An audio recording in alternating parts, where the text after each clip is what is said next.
Hello everyone, I hope you are all doing well.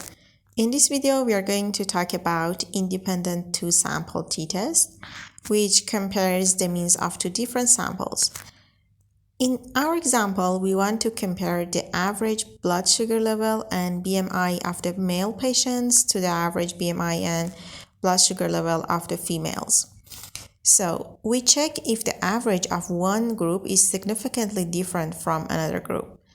But before doing the test, check out the assumptions for doing the t-test that I have explained in the one sample t-test video.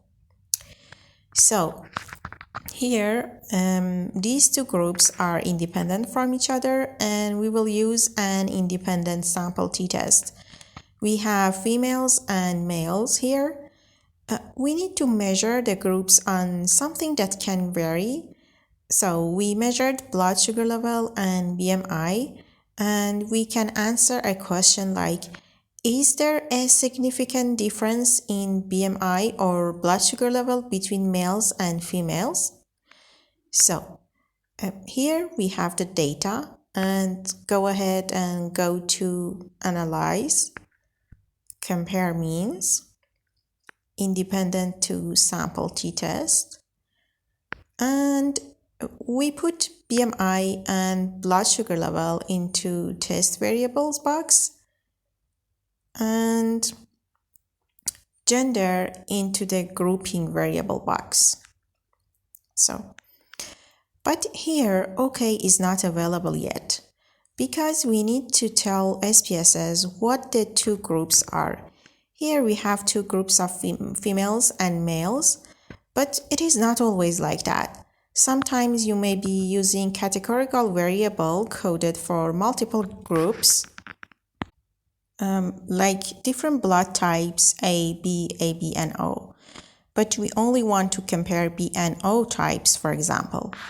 So we have to be able to specify. To do so, click on Define Groups. And here, for group 1, we will assign 1, which is females. And for group 2, we will assign 2 for males. Then click Continue, and you can see OK now is available. So click OK.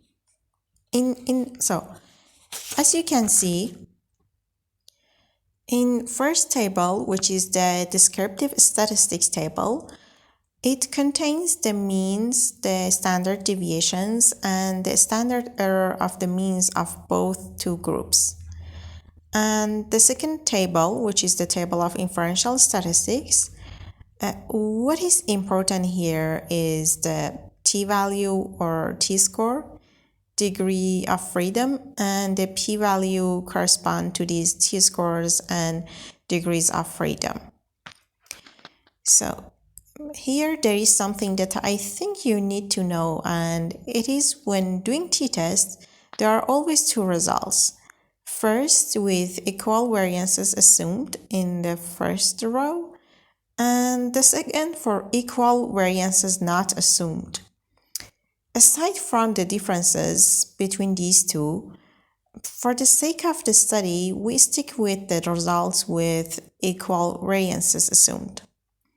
So anyway, as we know from the previous video, there are 3 ways to determine statistical significance. First, comparing t-value to a critical value that we look up in students' t-table. Here we have 10 patients, which gives us the degree of freedom of 8. And by looking up the critical value with 8 degree of freedom, we get the 2.306 value. So for BMI, the t-value is minus 1.427, which is smaller than our critical value of 2.306. And as you can see, the t-value for blood sugar level is minus 1.832, which is also smaller than our critical value. So these mean that For both these variables, the average amount for females and males are not different. And the second way was by looking at p-value or probability value. As you can see, for BMI, p-value is 0.191, which is larger than 0.05.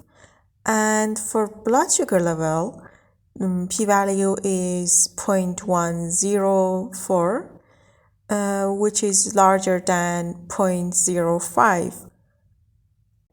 For both variables, there are no statistically significant difference in between males and females. And the third way is to see whether confidence interval crosses zero or not. For BMI, as you can see, lower value is negative and the upper value is positive, so it crosses zero, which means that they're not different. And also for blood sugar level, it again does include zero, so it is not different too. In general, what we interpret from these three ways here is that for BMI, there are no significant difference between males and females, and for blood sugar level also, there are no significant difference between males and females. There is something important that you should know. Here, aside from checking p-value and confidence interval when comparing two groups, we need to check their effect size as well, which I'll explain in the next videos. Thank you so much for watching this video. In the next videos, I'll talk about other tests and conducting them by SPSS.